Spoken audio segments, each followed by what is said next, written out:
Harvest is a true crime book written by Ann Rule, focusing on the case of Dr. Debora Green and how she came to attempt to murder her children. Ann Rule began corresponding with Green in 1996 and interviewed her in person in prison in 1997. Ann Rule was an amazing true crime writer who deeply cared for the victims and the families she wrote about. Unfortunately, Ann Rule passed away in July 2015, but her legacy and her hard work continues on. Debora Green was born in 1951 in Kansas City, Missouri. She was raised in a seemingly normal middle-class family. She was intelligent and excelled academically.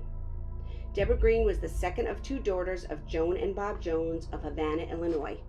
She showed early intellectual promise and is reported to have taught herself to read and write before she was even 3 years old. Green participated in a number of school activities at 2 high schools she attended and was a National Merit Scholar. She was also co-valedictorian of her high school class.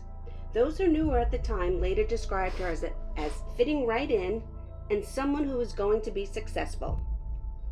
Green attended the University of Illinois from the fall of 1969, where she majored in chemistry until graduation. Though she had intended to pursue chemical engineering as a career, she opted to attend medical school after graduating in 1972, believing that the market was flooded with engineers. She attended the University of Kansas School of Medicine from 1972 to her graduation in 1975. Green chose emergency medicine as her initial specialty and undertook a residency in the Truman Medical Center emergency room after she graduated from medical school. Debora met Dr. Michael Farrar, a student in his 20s completing his last year of medical school, there as well. Farrar was struck by Green's intelligence and vitality, although he was embarrassed by her habit of explosively losing her temper at minor sights. The couple were married on May 26, 1979. When Farrar was accepted for an internal medicine residency at the University of Cincinnati, the couple moved to Ohio. Green went into practice at Jewish Hospital as an emergency physician, but grew to not like it, and eventually she began a second residency in internal medicine. By the early 1980s, the Farrars were living in Cincinnati, Ohio. During this time, Green developed a number of medical issues, including surgery on an infected wrist, migraines, and insomnia. The Farrars' first child, Timothy Scott, was born on January 20, 1982. After a 6-week maternity leave, Debora Green returned to her medical school studies at the University of Cincinnati. On December 27, 1984, just 2 short years later, a second child, Kate, was born. Green again returned to her studies after maternity leave and by 1985 had completed her fellowship. She went into private practice in hematology and oncology while Farrar finished the last year of his cardiology fellowship. Later, Green and Farrar both joined established medical practices in the Kansas City, Missouri area. After a year, Green started her own private practice until she became pregnant again and took time off work for another maternity leave. The couple's third child, Kelly, was born on December 13, 1988. Though she attempted to resume her medical career after her last maternity leave, her practice suffered and her chronic pain increased. In 1992, she gave up her practice and became a homemaker, working part-time from the family's house on medical peer reviews and on Medicaid processing. Her husband later alleged that Green had been self-medicating with sedatives and narcotics to treat pain from the infectious injuries and periodically throughout their marriage. He recounted several episodes to Ann Rule in which he had confronted Green with issues regarding her demeanor, handwriting, and speech patterns that indicated drug intoxication, and said that Green had agreed to stop using the medications each and every time he confronted her. The Farrar children were all engaged in activities outside of the home. Farrar worked long hours and Green accompanied the children to their activities. The perception of her by other parents at the activities varied. Some felt she was a very supportive mother, while others believed she drove her children way too hard.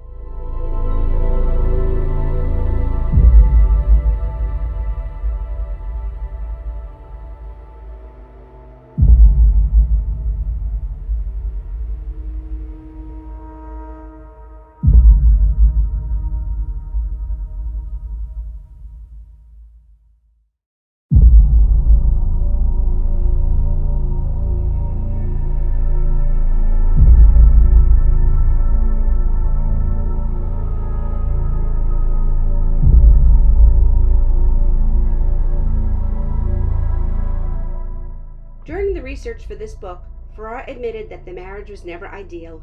He later said that neither one had expressed their love to each other, even at the early stages of their marriage.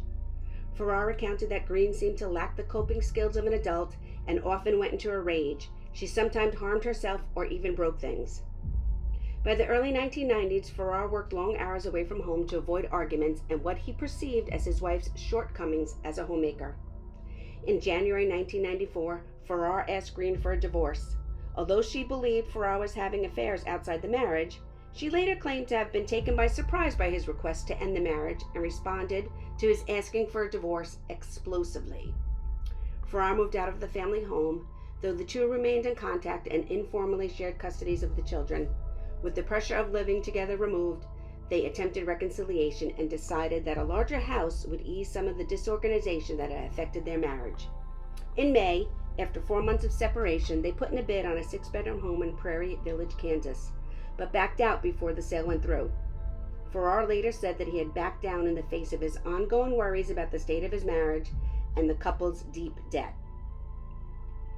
During a trip to Peru in June of 1995, sponsored by the Pembroke Hills school that the kids attended, Farrar met and befriended Margaret Hacker, whose children also attended the school.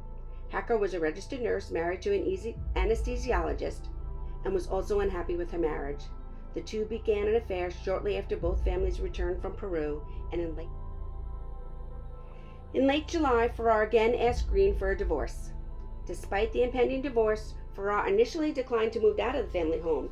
He was concerned that Green, who had never been a heavy drinker of alcohol, was suddenly consuming large quantities of it while supervising the children.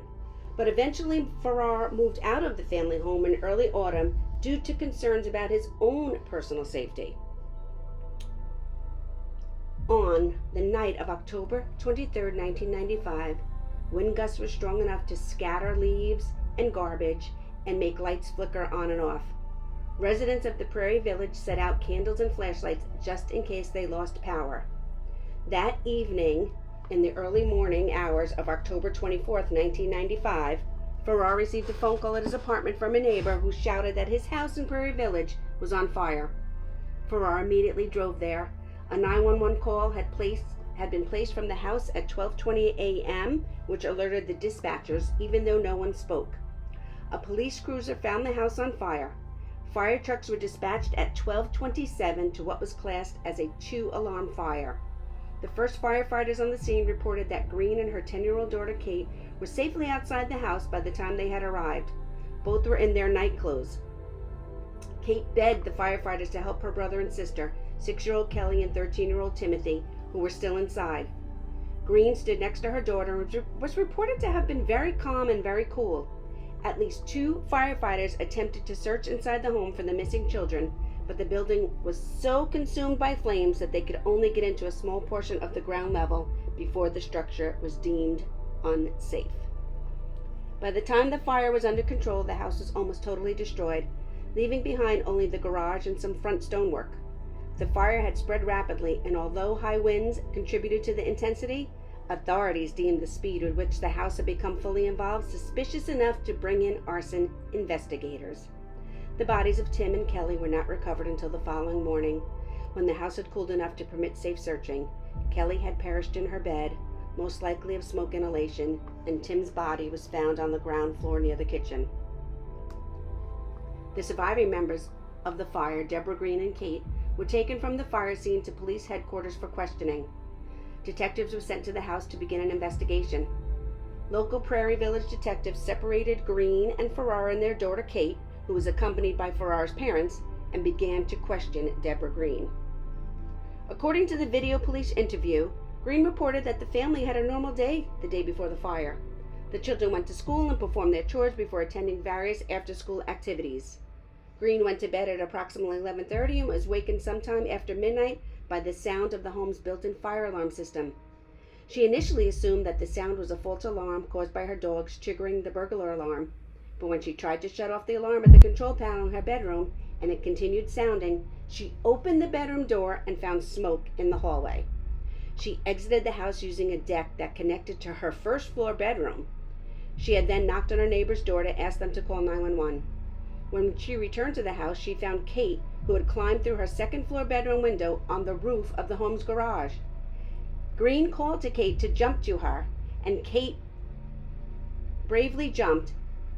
Even though Green missed her, she landed safely on the ground. Detectives noted that during her interview, Green did not appear to be upset or have been crying, and her manner was talkative and even cheerful. She repeatedly referred to her kids, Tim and Kelly, in the past tense, and referred to all of her children by their ages rather than their names. Her accounts of the times from the previous evening varied, and she seemed uncertain what time she had done things like gone to bed. Finally, at 5:30 a.m., a detective arrived from the fire scene to advise those at the police station that Tim and Kelly had been found dead in the home. Green initially reacted with sadness that quickly changed to anger. She shouted at detectives, claiming that firefighters had not done enough to save her children. Where previously she had been cooperative and friendly with the detectives interviewing her, she now began to attack them verbally, calling investigators and their methods pathetic, alleging that they had withheld from her knowledge that the children's deaths and demanding to be allowed to see Farrar and the remains of the family's house. Though Green stressed to police that she wanted to be the one to tell her husband that the babies were dead, her request was not granted. Green was released from police station in the early mornings of October 24th after questioning. With the family home burned down, she had nowhere to stay. Farrar refused to let her stay in his apartment, but gave her some cash, and she rented a room in a local hotel. She was visited by her divorce lawyer, Ellen Ryan, who found her unable to care for herself. Green was transported to a local hospital for treatment, but remained emotionally unstable, suffering from insomnia and appearing to Ryan to be unable to take care of day-to-day life, even after her release from the hospital. Police interviewed Farrar at 6:20 a.m. on the morning of October 24th, informing him immediately that the bodies of Tim and Kelly had been recovered. He told police about the deterioration of his marriage and health over the last 6 months. In August 1995, Farrar had fallen ill with nausea, vomiting, and diarrhea, and now he explained all this to the police. He initially assumed it was a residual effect of the traveler's diarrhea many people on the Peru trip had contracted while there. Though he recovered from the initial bout of symptoms, he relapsed about a week later, and on August 18th, Farrar was hospitalized with severe dehydration and high fever. In the hospital, he developed sepsis. The doctors could not identify the source of the sepsis or pinpoint the root cause of the gastrointestinal illness itself. Though Farrar's illness was severe and possibly life-threatening, he eventually recovered and was released from the hospital on August 25th. That night, however, shortly after eating dinner that Green had served him, Farrar again suffered vomiting and diarrhea and had to be hospitalized. A third bout of symptoms struck on September 4th, days after he was released from the hospital for the second time. Basing their conclusions on the likelihood that his illness was related to the Peru trip, doctors narrowed down the possible causes for Farrar's gastrointestinal issues to possibly be typhoid fever, tropical sprue, or gluten-sensitive enteropathy. Farrar had noticed that each time he returned home from the hospital, he became ill again almost immediately, and he speculated that it may have been due to the stress of his dissolving marriage or the change from a bland hospital diet to a normal home one. When Farrar's girlfriend Margaret Hacker told him she suspected Green was poisoning him, he initially wrote off the idea as ridiculous.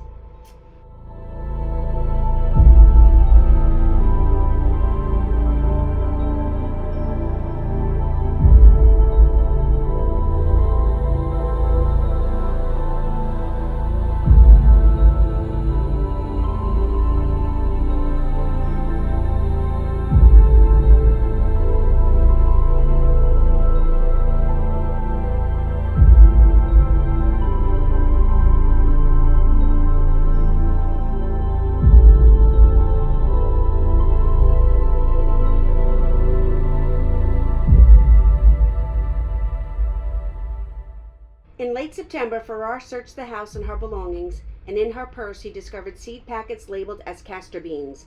Castor beans, when ground, yield a highly lethal poison called ricin. He also found a copy of a supposedly anonymous letter that had been sent to Farrar, urging him not to divorce Green, and he also found empty vials of potassium chloride. He removed all 3 items from her purse and hid them. The next day he asked Debora Green what she had intended to do with the seeds, and she said she intended to use them to commit suicide. Green's drinking was especially heavy that day, and as her behavior grew stranger, Farrar contacted the police for assistance in placing Green into psychiatric care. Police who responded to the home described Farrar and the children as shaken and Green's behavior as very bizarre. Farrar showed police the seed packets and other items he had found in her purse the day before, and the police transported Green to a nearby emergency room. The physician who attended her there found Green to be smelling strongly of alcohol but not visibly drunk. Though Debora Green, with some persuasion by the doctor, initially agreed to a voluntary commitment, she shortly thereafter left the ER without informing anyone. She was found hours later, apparently having decided to walk home from the hospital, and brought back to the hospital. There she agreed again to a voluntary commitment to the Menninger Clinic in Topeka, Kansas. While in the hospital for treatment, Green was diagnosed with major bipolar depression with suicidal impulses and placed on Prozac, Tranxene, and Klonopin. She returned home after 4 days in the hospital. Farrar, who had researched castor beans in the interim and came to the conclusion that Green had tried to poison his food with the ricin that could be derived from the beans, he moved out immediately upon Green's return home. Throughout the evening of October 23rd, a series of phone calls between Debora Green and Farrar escalated into a confrontation. Farrar was convinced that Green was continuing to drink heavily while she could have been caring for the children, and he told Green that he knew that she had poisoned him, and that social services might be called to protect the children if she failed to get her life in order. After the last call between Green and Farrar watched television alone in his apartment until about 12:30, when the neighbor's phone call came and alerted him to the fire.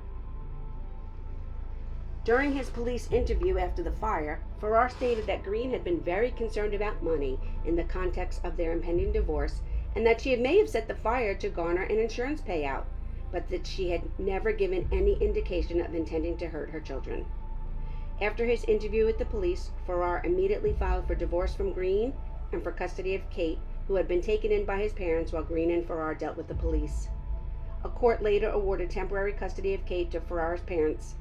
Due to Green's instability and Kate's professed anger with her father, Green was allowed supervised visits during this period, while Farrar's visits were not required to be supervised.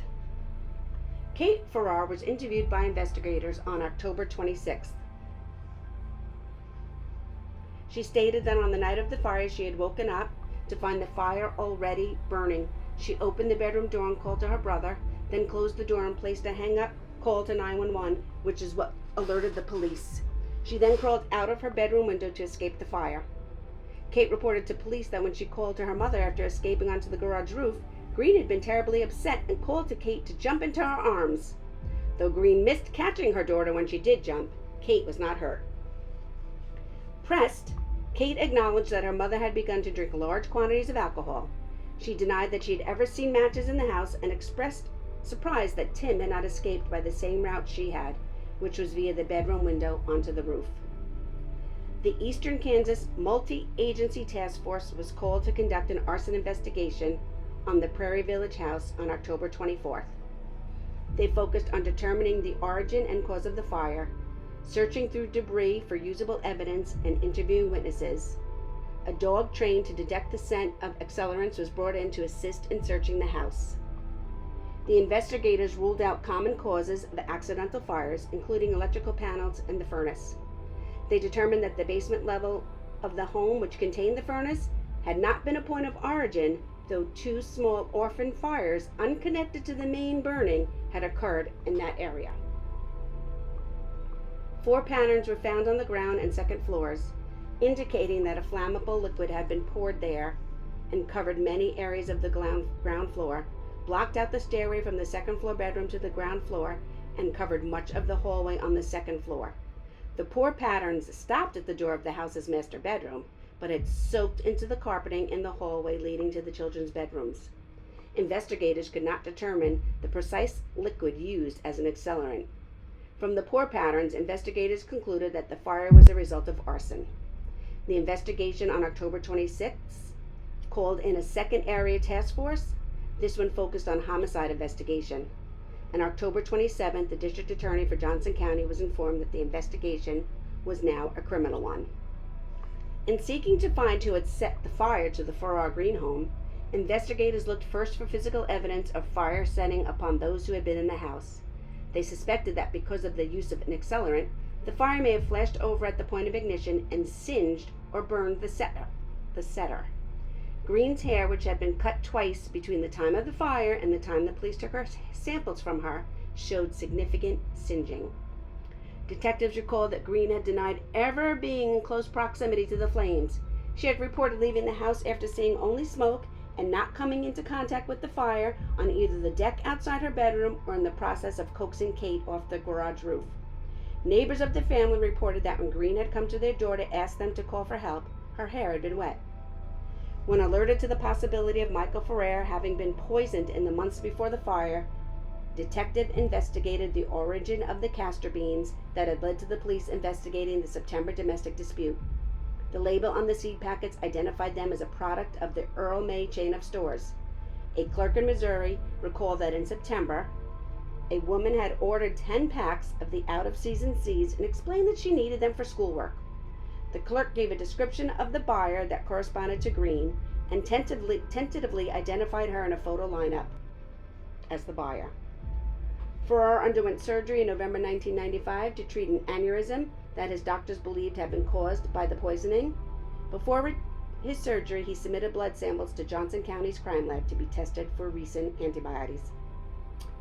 Green was arrested on November 22nd in Kansas City, Missouri, shortly after dropping off her daughter for ballet practice.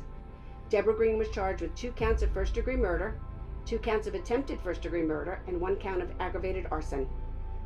In a subsequent press conference, District Attorney Paul J. Morrison cited a domestic situation as the motive for Green's alleged crimes. Green was initially held in a Missouri jail, then extradited to Johnson County Adult Detention Center in Kansas on a $3 million bond, the highest bail ever asked for in Johnson County. A series of legal maneuverings involving both sides took place in the late winter and early spring of 1996. Defense attorneys requested that cameras be barred from Green's eventual trial, but the request was rejected. Green was judged by court-appointed psychologists to be competent to stand trial and denied a reduction in bail. The presiding judge ruled that she would stand trial once for all the charges against her rather than be tried separately for each case. Although the defense attorneys Dennis Moore and Kevin Moriarty and Debora Green tried to say that Timothy was responsible for both the poisoning of his dad and the setting of the fire, the prosecution prevailed. On April 13th, the defense team notified the district attorney, Paul Morrison, that Green wished to plea bargain. On April 17th, the plea was made public when Debora Green appeared in court to plead no contest to 5 charges, 2 counts of capital murder, 1 of arson, and 2 of attempted first-degree murder.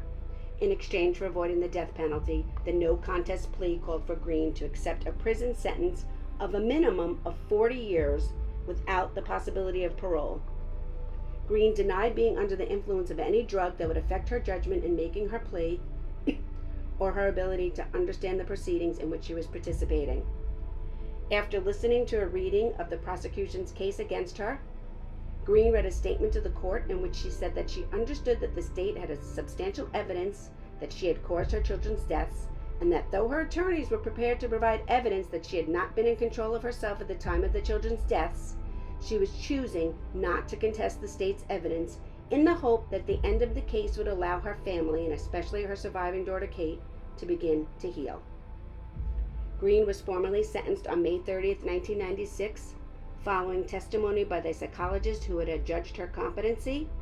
According to Dr. Marilyn Hutchinson, Debora Green was immature and lacked the adult-level ability to cope with emotion.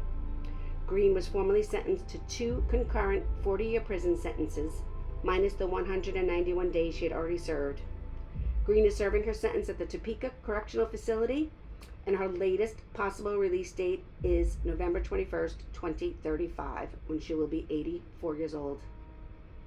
Thank you for joining me for this recap of the story of Dr. Debora Green as portrayed in the true crime book, Bitter Harvest by Ann Rule. Till next time.